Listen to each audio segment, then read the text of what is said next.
Sizdin duаңызды Аллах Таала кабыл кылбай койбойт. Бирок мен айткан шартта дуа кылам. Эгер макул десеңиз айтып берейинби?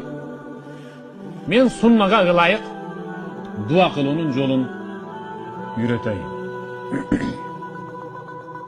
Мен ушинтип дуа кылып көрдүм.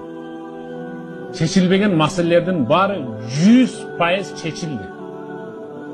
Мага чейинки алымдар, алим мутамаккиндер, табииндер, салафус салихан сахабалар дагы ушинтип дуа кылышчу эле. Жолу мындай. İstiğfar aytasız.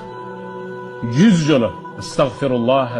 Estağfirullahal azim, estağfirullahal azim, estağfirullahal azim. 100 жолу istiğfar aytasız.